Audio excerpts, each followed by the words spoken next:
Hi folks, and welcome to the Is It Worth It for the BT-7 Art, or the BT-7A, or the BT-7 Artillery, even though it's not artillery. This is a Tier 3 light tank for the Russians, and it was a gift tank. It was given out in August of last year for Wargaming's 5th anniversary. Now, this was the 5th anniversary for Wargaming. At the moment, you can see that this is an anniversary, 5 years in the background over here. This is a 5-year anniversary for World of Tanks here in Europe, but it was given out in August of last year on most servers as a 5th anniversary celebration gift.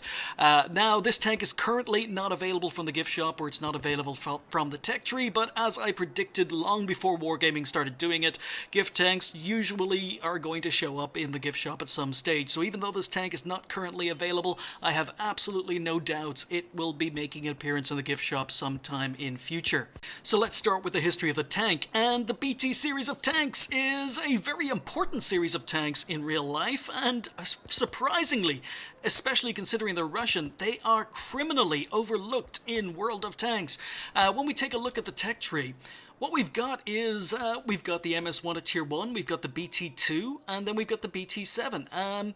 But what is overlooked here, which is very, very surprising, because they could make almost an entire new low-tier tech line with the BT series of tanks, is the fact that the BT-1 was the first main tank manufactured in large numbers for Russia.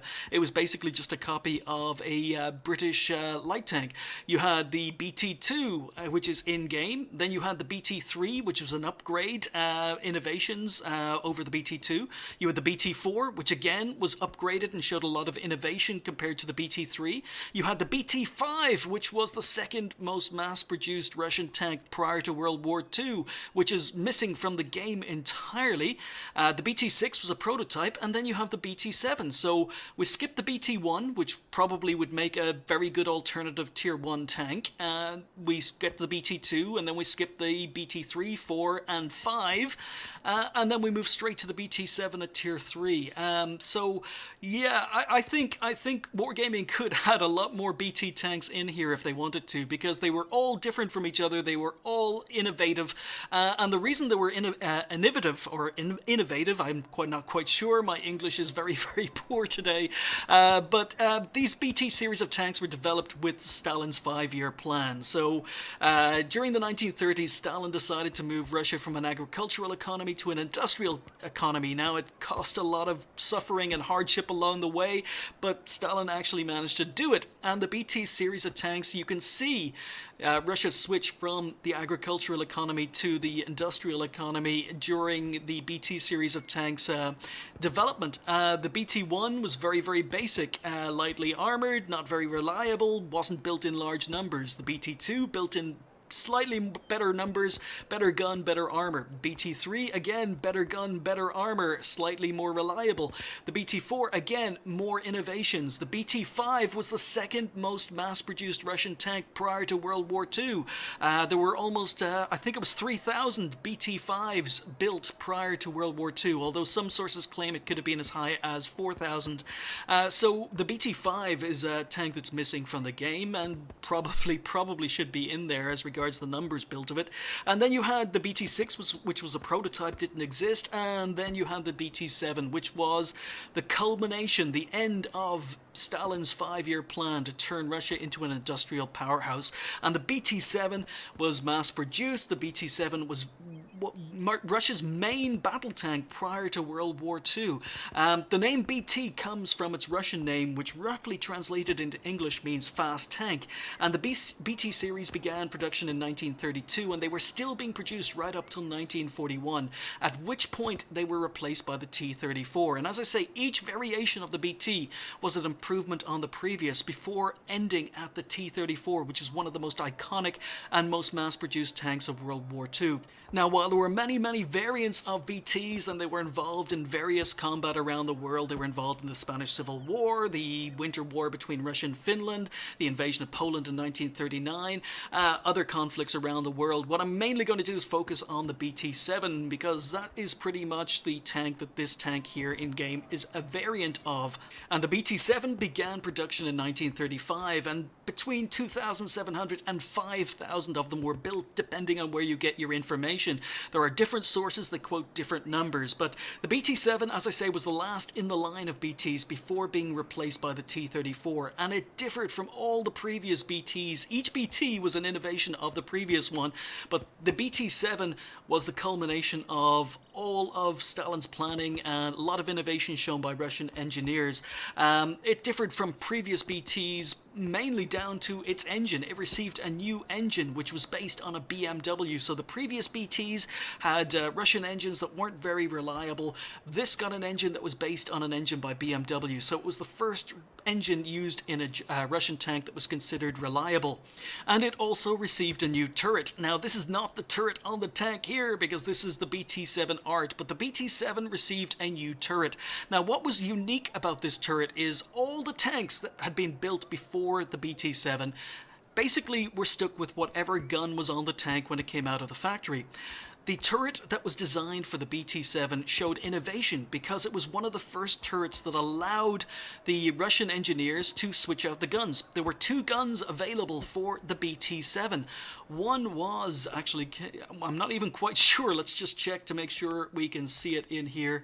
No, it's not this. We want to go in here and we want to go, yeah, okay. So the BT-7 came with a turret that could actually mount different guns. Unlike previous tanks that were stuck with whatever came on the tank when it left the production line, the BT-7 was designed with a turret that could interchange its guns. Now, the two guns that were available for the BT-7 were the 75mm, which is the stock gun here. The 45mm had good penetration and was used for anti-tank warfare. The other gun that was mounted on the BT-7 is not actually here, and it was a short-barreled howitzer, a 76mm short-barreled howitzer.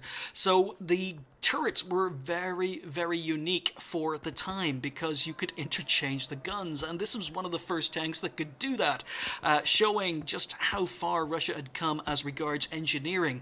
Another thing that was really, really interesting about the BT-7 is it is the last of the tanks that used a track wheel and road wheel system. So what we have here is, you'll notice that the tracks here actually have ridges, and this is because this is rubber. The BT-7 had track wheels and it had road wheels, and what it meant was that when the BT-7 was driving on the road, it physically removed its tracks and it used its road wheels. And then when it installed the tracks, you can see here you've got grooves cut into the rubber portions.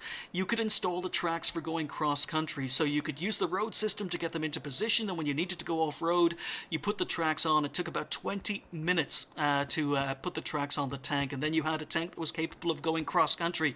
So this was one of the last tanks designed with this track system in mind, but again, showing Russian innovation. One variation of the BT-7 that also used the howitzer, although a slightly later version of the gun, was the BT-7A, or the BT-7 artillery, of which 155 were manufactured around 1935 to 1939, again, depending on what sources you read. Now, this tank was almost identical to the regular BT-7 using the 76mm howitzer, but it was designated as artillery support, not direct fire. And from what I can gather, it could only use the howitzer. It couldn't demount the howitzer like the earlier BT-7 or the regular BT-7 and put the 45mm on it. But the BT-7A also had a redesigned turret. It had a bigger turret that allowed it to carry more ammunition for its gun, and it also allowed the tanks to be equipped with radios. Another innovation for Russian tanks, another upgrade from anything that had gone previously.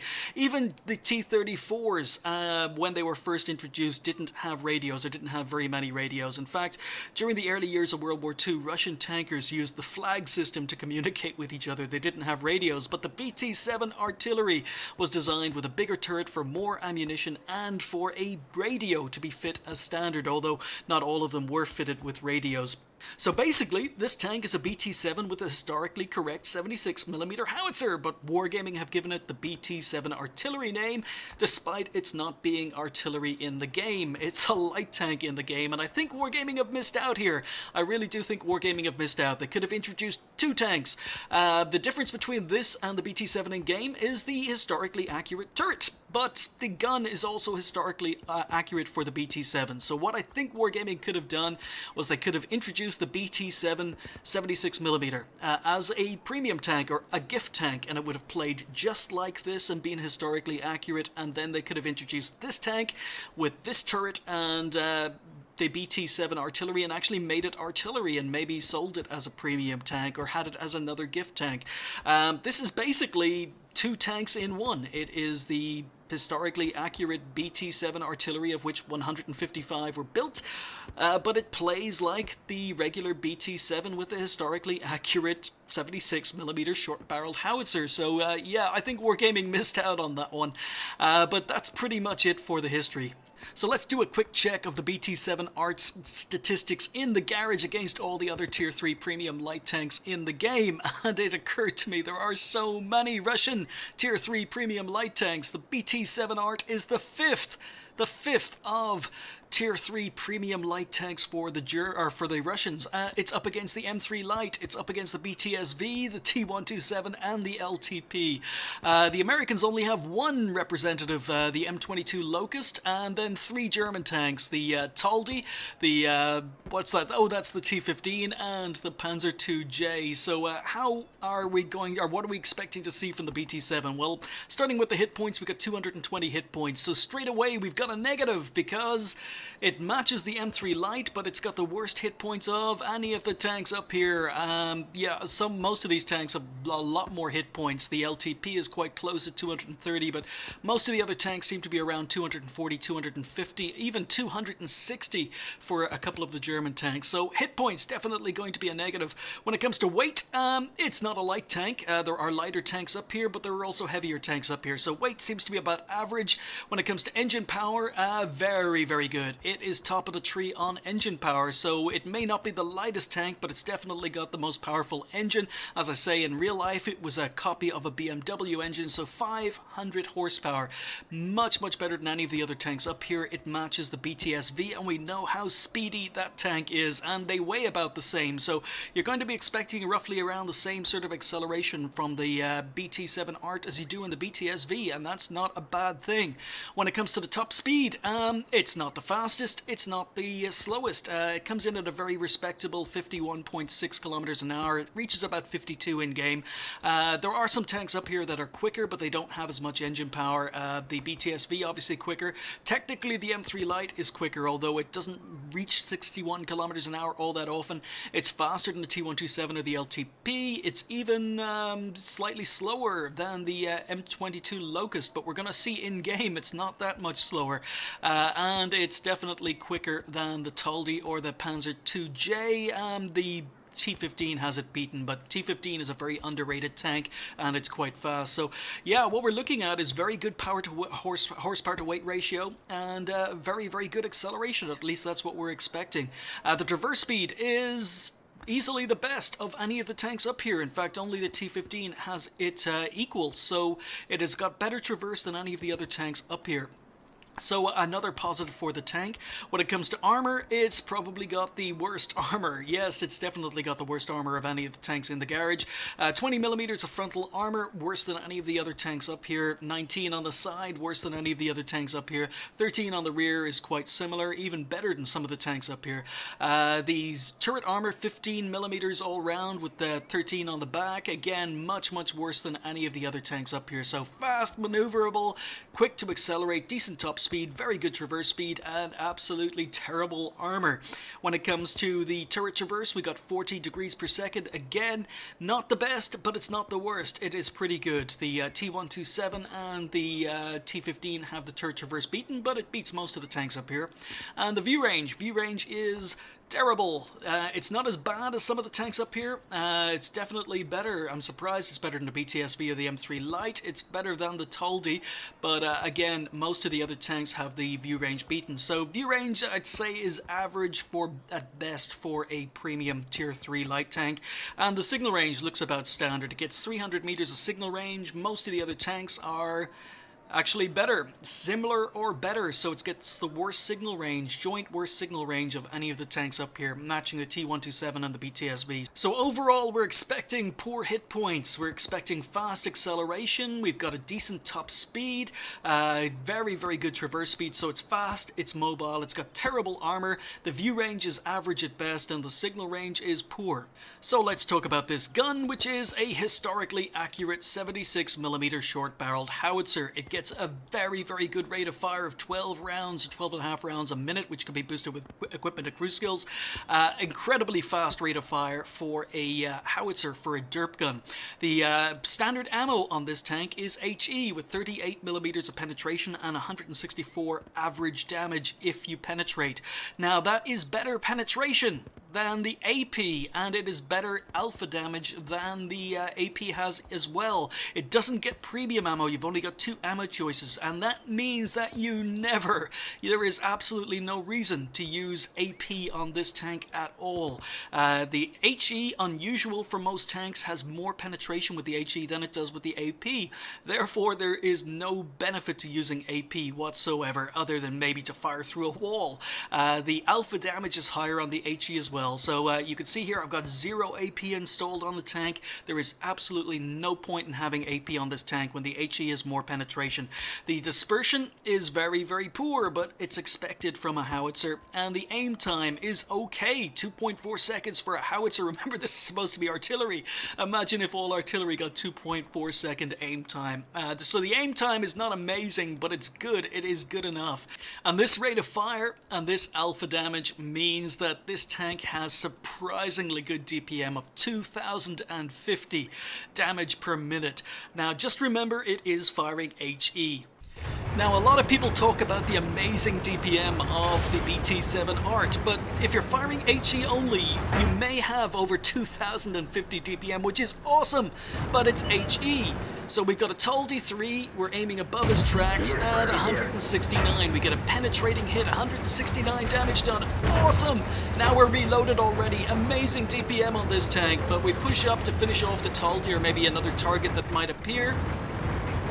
And the DPM is only amazing assuming you can hit and pen enemy tanks. So again, aiming above his tracks, and this time we only do 49 damage. So even though this tank has amazing DPM, the DPM is unreliable. You're firing HE, and you may not always hit where you're aiming. You may hit tracks, you may hit spaced armor, and you may just get a really bad RNG roll because you got 38mm of penetration. But remember, every shot you fire, there's a random chance it could be up to 25% less penetration. On the other hand, there's a random chance it could be 25% more penetration. It is completely random, and yes, the DPM is only amazing assuming you can hit and pen all your HE shots, and that is not going to happen. And because this tank doesn't get special matchmaking, you're going to be taking this tier 3 light tank with 38mm of penetration, firing HE up against tier 5s as well. Now, up against tier 5s, you've got to remember there are a lot of tier 3s that have major problems hurting tier 5s. But the BT-7 Art can do a job, even against tier 5s, which is very unusual. Here we have a KV-1. A lot of tier 3s would have problems dealing with a KV-1, but because we're firing HE, if I hit the weaker armor, we can damage a tier 5, than one of the most heavily armored tier 5s. Now admittedly we're only doing 9 damage, but you gotta remember, we're firing HE, we're doing crew damage, we're doing module damage, and unfortunately we hit some stronger armor and do 0, but it is possible when you aim at weaker armor to do damage to tier 5s. You can get to their sides, you can get to the rear, and you may not get penetrating hits, but you can still do damage. Now, even if you can't damage tier 5s, you can scare them. I hit the KV-1 for 0 damage, and he's backing off, but look at this Excelsior. Now this guy's got spaced armor on his side, so it's unlikely that I'm going to be able to damage him, even though we've got a green reticule. But what we can do is we can track him. So even when you can't damage tier 5s, we track him, we hit him again, and that's probably tracked him. We hit him again, tracked him. Look at all the assistance damage on the right-hand side. We hit him again, we track him. He's not going anywhere unless he uses a repair kit. And another hit, and another track, and he is dead. And we kept him pinned in place, we kept tracking him, we got full assistance damage on a tier 5 heavy. So even when you can't do damage against some tier 5s, you can annoy them, and you can still be of benefit to your team. So while the gun might have good DPM, it's unreliable, much less reliable against higher tier tanks than it is against similar tier tanks that it can easily pen. It also has just 5 degrees of gun depression, and the aim time, while not amazing, is definitely not good. In addition to that, what the stats don't show you is the fact that this tank is absolutely terrible at shooting on the move. Alright, so let's check out this gun and this engine in action. We are here on Ruinberg, and this gives me plenty of room to maneuver, plenty of opportunity for flanking, and we are accelerating, and you can see we're doing up to our top 52 kilometers an hour, even though we're driving slightly uphill and the terrain is not 100% favorable. So this tank is fast, it accelerates fast. We're going to get up to the crossroads long before any of our friendlies. Doesn't seem as if we're sending that many tanks into town, and a lot of our heavier tanks are hanging behind, but I'm on the front lines, I'm playing aggressively, which can sometimes get you into trouble, but at least this tank is fast enough to get you out of trouble if you need to run away. So we're pushing forward, and I'm trying to spot. Now, we've got poor view range, but you're seeing me knocking down the wall, because I've learned from experience by this stage that I can't shoot through the wall. I'm firing HE only. No AP on this tank. There's absolutely no point in having any AP on this tank at all. So we've moved up. We're using, even though we've got poor view range, we've got binocs installed, we've got a camo net installed, I'm not spotting anything, and a T-34 has been spotted down to my right. So again, we can't shoot this guy because there's a wall in the way, so we've got to blow the wall away. I'm shooting through bushes. Now I've got a scrub crew because this is a low tier tank, and I usually play low tier tanks with bad crews, and I have no idea whether or not I've been spotted. But once again, the wall is causing problems. Shooting through bushes. And 29. So this is a tier 5 we're shooting at. I go for the easier target that we can pen, and we only do 40. There's that unreliable penetration. And apparently, no sixth sense, I was spotted and just taken 2 hits as a result. But we finish off the low health T-34. My driver's been knocked out, so this tank has absolutely no armor. Let's put my driver back in so I get back my speed and mobility. And there's a KV-1S. I forgot to mention, yes, this is a tier 5 game, so I'm bottom tier in this game. As bottom tier as you can get in this tank, but you could still do a job, and that's one of the reasons I love the BT-7 art. I don't mind getting into tier 5 games in this tank, I really don't. But again, we're doing our 52 kilometers an hour to basically flank enemy tanks. And you saw a horrible shot on the move, so this is one of the problems the tank has. I mean, it's a lot of fun to drive, but it is absolutely terrible at shooting on the move. But we've moved up, we've spotted an Su-26. Now this is a tank I can pen, 110 health, and he's gone. So long aim time, but you know, you can do devastating damage against tanks with low armor. Now Matilda's been spotted. Now here we go, terrible shooting on the move. Missed my first shot on the move. Missed my second shot. I'm worried he's maybe botting, or I'm worried that maybe he's AFK and he's going to wake up as soon as he gets hit. But we fired 3 shots, missed all 3 shots. We bounced our 4th shot for 0 damage, and this is the problem. So now what you can see me doing is adjusting my reticule here. I know he's AFK and this is an easy kill, but I had an orange reticule on the bottom of his hull, or the base of his hull. I've moved up to where I've got a green reticule, and that way I'm doing more damage. So I'm never going to be able to penetrate a Matilda, but you've got to aim at tanks where their armor is weakest, and that means maybe when you're driving the BT-7 art that you have a little bit of knowledge about enemy tanks, because if I were to shoot the Matilda from the front, I would have been doing between 0 and 9 damage. The most I've hit a Matilda from the front is 9 for 9 health. I know that from experience, but once again, we've taken out the Matilda, had to aim at weak spots in order to do it. A T1 Heavy stole the kill, and once again, speed and maneuverability, flanking, getting behind enemy tanks. And again, T1 Heavy. This guy, very difficult to pen from the front, but I've got his rear. You can see I've got an orange reticule, but the orange reticule means weaker armor. It's not red, it's orange, so we're doing a little bit of damage, little bits of damage, just putting shots into this T1 Heavy. 19 damage there, but this is a tier 3 and we're damaging tier 5s. So unfortunately, hit a difficult part of his armor, do 0 damage, get one more kill in, and that T1 Heavy, or one more shot in, the T1 Heavy finishes off the kill again. I'm doing all the work, and this T1 Heavy keeps snatching up all the kills, but 82, and once again, look at the terrible, terrible firing on the move. So bad aim time, bad accuracy when shooting on the move. You've got to let the gun aim in fully, so that's 3 shots. Look how bad this tank is at shooting on the move. Hey, we managed one, and again, we're shooting his weakest armor at the rear. I avoid the red, go for the orange, and I've actually bounced a friendly. I got a kill, and I bounced a friendly Martyr 2, so I only have 13 millimeters of armor on the rear of the turret, on the rear of the tank, and somehow we managed to block a friendly Martyr 2. But yeah, the BT-7 art, it is a lot of fun to play, but you've got to work around its weaknesses. It's poor view range, it's poor accuracy on the move, and it's long aim time with 0 armor. So even as bottom tier in a tier 5 game, the BT-7 art, even though it may have problems dealing with enemy tanks from the front, it is a flanker. It's got the speed, it's got the maneuverability to get to the sides and rear of enemy tanks, where your HE is going to do more damage. The gun is incredibly inaccurate at distance, it's incredibly inaccurate at firing on the move, but if you take your time, you let it aim in fully, it can do a job. This is just a very, very fun tank to play. It was quite a cheap ace tanker thanks to that damage on the Matilda, but we finished top on XP with 943. That's all you need to do. It's actually not that difficult to get an ace in the BT-7 art, mainly down to the fact I think a lot of people, including myself on occasion, play it a little bit too aggressively. We let the speed and maneuverability get to our heads, play it a little bit too aggressively and get ourselves into trouble we can't get out of thanks to our poor armor. But yeah, the BT-7, it's the gun. It's got problems. It's only got 5 degrees of gun depression. I didn't get to show you that in that particular replay, but I will show you that in the overview game.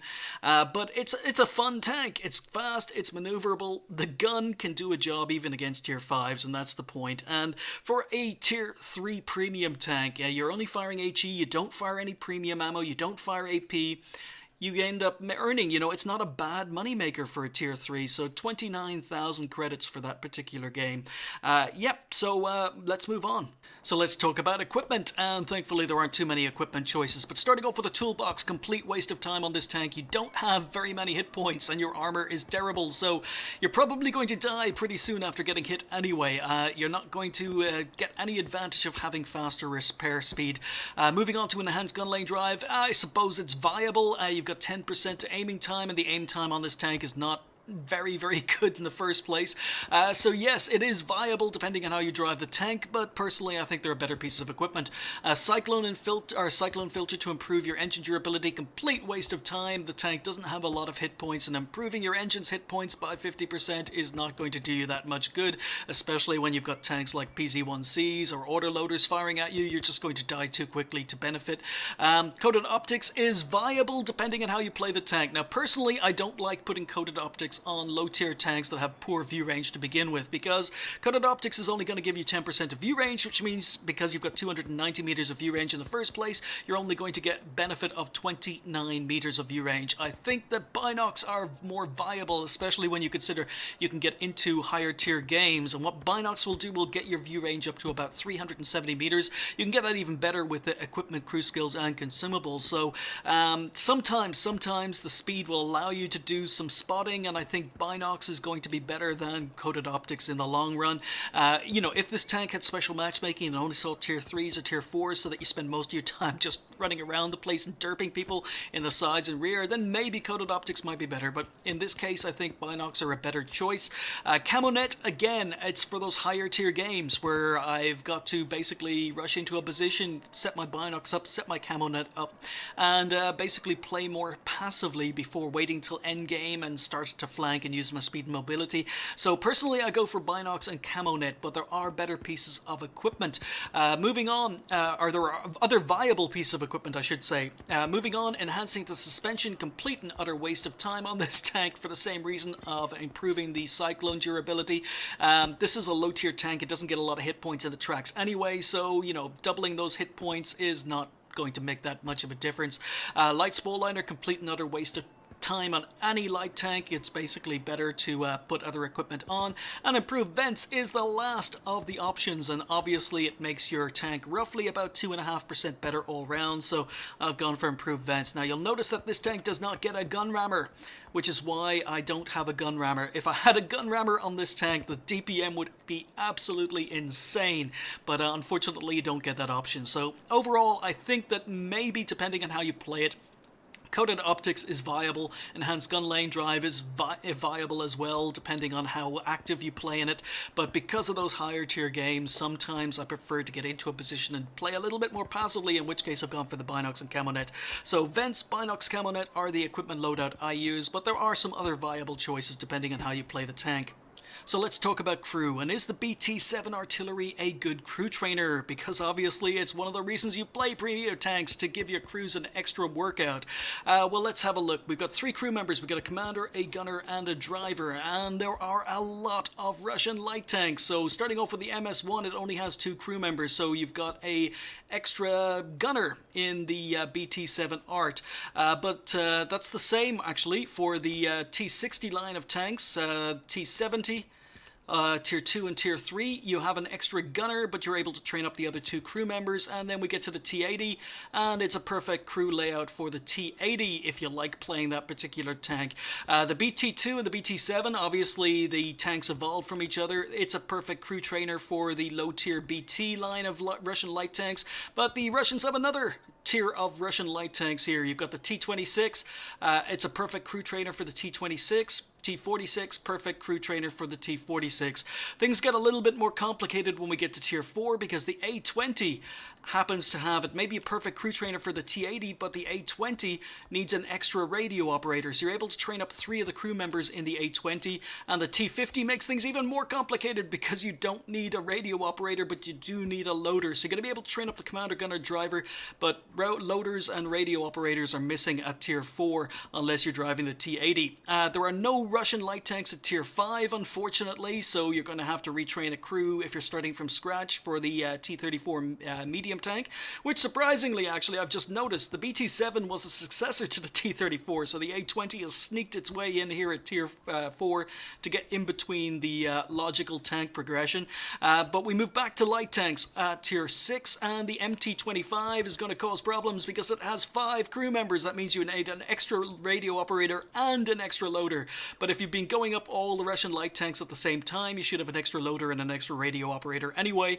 And then we come to the final 2 Russian light tanks available, which are the LTTB and yeah, okay, LTTB, you're not going to be able to train up your loader. The T-54 lightweight is exactly the same, another new toy for me, and yeah, you're going to be missing a loader. So you're going to be able to train up 3 of most Russian light tanks. The low tiers are pretty much covered until you get to Tier 4. It's a decent crew trainer for the low tiers. When you get to Tier 4, you're going to find you're missing a loader, you're going to be missing a radio operator. That continues through the mid tiers, and then when you get to the higher tier Russian light tanks, you know, again, it's still not a perfect crew trainer, but it trains 3 out of 4. So overall, as a crew trainer, it's not bad. It's okay depending on the line of Russian light tanks you go up, but you're never going to be able to train a full crew. So I would say as a crew trainer, it's not perfect, it's average at best. Okay folks, time for the overview game, a game where I try and show you as many strengths and weaknesses of whatever tank I'm reviewing in one replay. We are here in Mines in an amazing matchup. It's pretty much an all Tier 3 game. Not very many Tier 2s to pick on, but we're going to be up against similar tier tanks for the most part. And you can see that we're doing our, well, we're not quite up to our top speed, but we're getting there, and we're keeping up with the Locust. Now, the Locust is incredibly fast, and the BT-7 Art is able to get to the top of the hill, doesn't lose much speed, and is able to keep up with the Locust. This is just how fast this tank can be. Now, what you're going to see is the really, really poor gun depression, because I can't get my gun down. This tank has 5 degrees of gun depression, but to be honest, it feels more like 4 or 3. I'm trying to get my tank up on a ridge or a rise to get my gun down, and I simply cannot hit these tanks because my gun depression is so poor. This is an early game I started playing when I decided I was going to review the tank, so I really hadn't played too many games before this game in the BT-7 art. But I can't use my gun depression, and I finally decide to give up. Now, I did get penned, even though I couldn't get my gun down to hit the LT-VZ38. He could hit me. We've only got 20mm of frontal armor, we've only got 15mm of frontal turret armor, and this is the problem. Enemy tanks will usually have no problems penning you. You don't have armor, you don't have that many hit points to play around with, but what you can do, LTP, sniping, let the gun aim in fully, set him on fire, that's full damage to an LTP. And again, look at this reload. The reload on this howitzer is devastating. We take out a cruiser, only for 47 hit points, but a kill's a kill. We're up to 2 kills now. Unfortunately, we're actually drawing the game. The enemy team are capping. I've got to go for it, so I come down off the hill. I ignore tanks to my left and right. I've got to get into cap because there's only 19 seconds left. We stop the cap, and we've moved up. Now, this Taldi 3, I can pen this guy. He's on 168. He's a one-hit kill, potentially, but I can't hit his tracks. I have to hit above his tracks, and we do. We avoid his tracks, and this is what this gun can do against higher or similar tier tanks. If you aim carefully, know what you're doing, 168 damage, and the Taldi 3 is down. The DPM on this tank, if you can pen with its HE, is absolutely incredible. So, there's another tank, at least one other tank sitting here in cap. I don't really want to poke. I'm sitting here. I've stopped the cap, and I'm just waiting for my team to advance, spot enemy tanks. So we poke out, and I'm wondering, is there someone hiding behind that little house? Oh, okay. LT-VZ38 is dead. Alright, now I do have shots, and this is the problem here. Because we're firing HE, we have to blow away walls, we have to blow away cover, we can't shoot through walls. And there we go, easy shot on a TMC, our T56 GMC, and we can't kill him. We only do 61 damage, and that would normally have been a penetrating hit. That should have been full damage. I blow away the house just in case someone is hiding behind it, because I know there's a BT-7 art somewhere around here. He was last spotted directly ahead of me. I've got backup. There's a T-70 moving in, there's a T-91 moving in, so I decide to advance. So at the moment we're only on 518 hits, or damage done.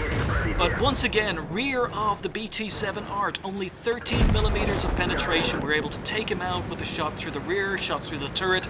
That is another 220 damage done in 2 shots.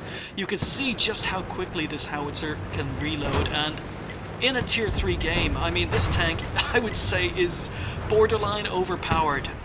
In a tier 5 game, I love this tank because it can still do a job, and the fact that this is a gift tank, and gift tanks usually suck. I finally found a gift tank that I love, and once again, wrapping up at the end of games. The speed, this maneuverability means you can wrap up at the end of games. We're doing our full 52 kilometers an hour, not as quick as the BT-7 in-game, but quick enough.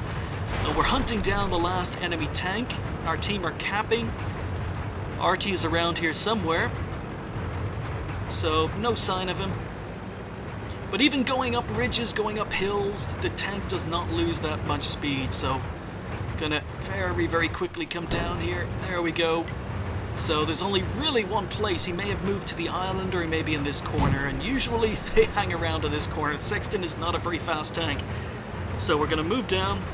The speed of this tank allows me to wrap up at the end of games, and lightly armored targets. This guy, 140 health, lightly armored target, one-hit kill for the derp gun on the BT-7 art. So, yeah, I think it's safe to say I love this tank. Even though it gets absolutely no armor, it's terrible, absolutely terrible at shooting on the move, and it has very, very poor gun depression. The speed and maneuverability make it fun to play. The derp gun is devastating against similar tier tanks. I mean, you can do full damage against some tier 5 tanks like the T-67. Even if you can't hurt tier 5 tanks, you can track them in place. But yeah, I really, really do like this tank. So that ace was probably a little bit more worthy than the first game I showed you showing off the gun, but we picked up a defender medal, we picked up the ace, and it's the only gift tank Wargaming have released. I mean, the LTP is okay. The Tiki, I've got to play, I've got a warm spot for the Tiki. I think if you play the Tiki to its strengths, even though a lot of people hate it, I think the Tiki is okay as well. But the BT-7 art is just, it's the best gift Wargaming have definitely given out. Oh, and then there's the Tetrarch, but Tetrarch used to be the best gift tank Wargaming had given out. Now it is the BT-7 artillery, in my opinion. Happy with the damage in that game, happy with the kills, happy with the XP. We only fired 9 shots, so we managed to hit 7. So, when you let the gun aim in fully, then, or at least aim for a little bit and shooting at short range, then the gun can be quite accurate. It is just a surprising package. Good gun, good mobility, good speed, and yeah, it's got its problems. It's got view range, armor, accuracy on the move, long aim time. It's got its problems, but it's just a very, very fun package. And as I said earlier, for a tier 3 premium tank, and you can't load premium ammo on this tank, it makes a lot of credits for its tier.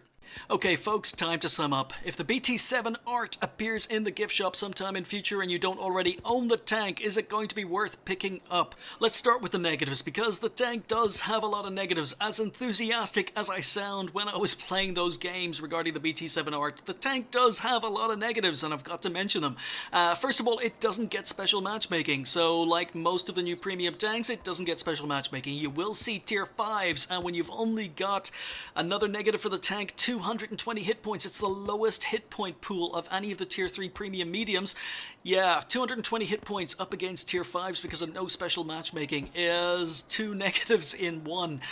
In addition to that, it's got incredibly poor armor. Poor hit points and poor armor. Not a very good combination. You've only got 20 millimeters at most on the front of the hull, 19 on the sides, 13 on the rear of the tank, and the turret is only 15 millimeters thick. So anything firing HE is going to kill you, and as I say, if you're up against tier 5s, most tier 5s are going to be able to one-hit kill you. So, yeah, the armor, another negative for the tank. The view range of 290 meters is absolutely terrible. I mean, it might be okay if you're top tier or facing lower tier tanks, but as I say, you face higher tier tanks, you face tier 5s, and, most tier 5s, bad view range for a tier 5 is 330 meters, so they've got you outspotted.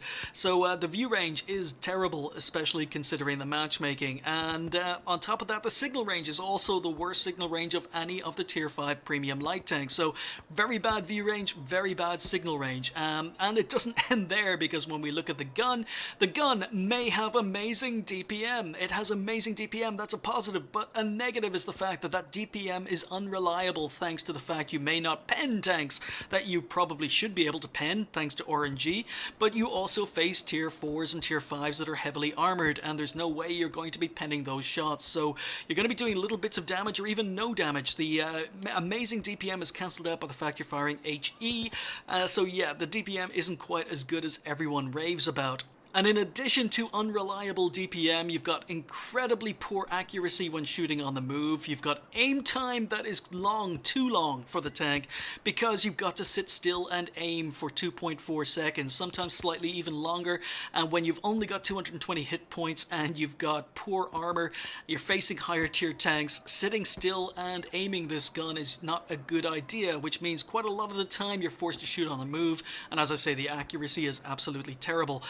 In addition to the gun handling, you've also got 5 degrees of gun depression, which is not good. It is definitely not good. And to be honest, I play a lot of tanks with 5 degrees of gun depression, and the gun depression on the BT-7 art feels even worse. So technically it's 5 degrees, but I don't know why. It just feels worse on this tank than it does on other tanks with 5 degrees, but that has to be another negative. Now we come to the positives, because this tank does have positives as well. It's got incredible power to weight ratio. It's got incredible acceleration. It is very, very fast.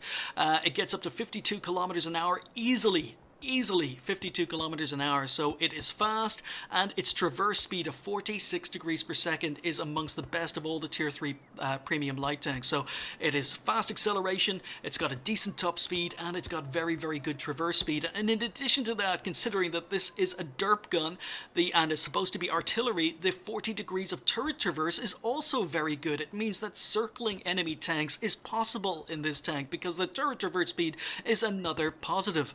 And while the tank doesn't get premium ammunition, you might think that's a negative, but it is actually a little bit of a positive because it means you don't spend a lot of credits unnecessarily on premium ammunition. It means that the tank is a surprisingly good moneymaker for a tier 3 premium light tank. You're going to be firing HE exclusively because the AP is pointless when the HE has more penetration and more alpha damage. You're not going to be firing any premium ammunition. You are capable of doing damage to tier 5s if you're careful. And this tank is a surprisingly good moneymaker for a tier 5 or tier 3 light or premium tank. As a result, that was something I wasn't expecting before I sat down to start playing it. So all in all, even though this tank has a huge amount of weaknesses, I think it has replaced the Tetrarch as my favorite gift tank that Wargaming have given out. I enjoy playing the BT-7 Art. I had only played one game in this tank. I aced my first game in this tank, put it up on as an ace tanker, and didn't play it again until I sat down to play games for this review. After spending a day in the tank, I have to say I had a lot of fun, a lot more fun than I've had in some of the recent premium tanks that Wargaming have released. This tank is just fun. It is basically a mini T-49, yes, the tier 8 American light tank with the 152mm derp gun. You know, it is very, very similar in that it has fast acceleration, good maneuverability, and when it's top tier, it can pretty much one-hit kill tier 2 tanks and below. It can pretty much shave off 80% of the health of any tier 3s you're facing, and even when it's up against higher tiers, even though it's a little bit trickier to play, it's still capable of doing a job.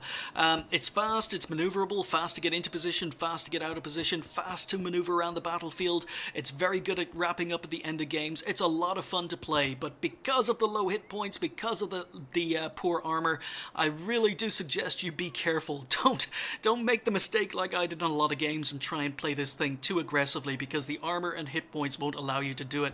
If you're struggling in this tank, it's probably because you're playing it too aggressively. Use its speed to get into position, but don't be afraid to use its speed to get out of position.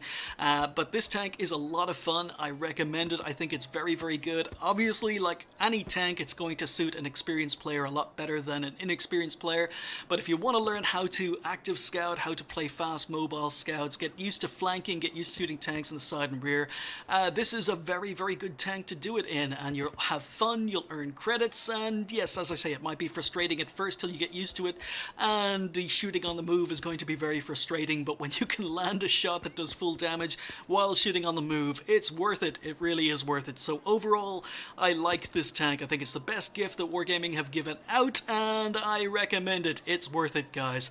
Thanks for watching. I'll see you next time.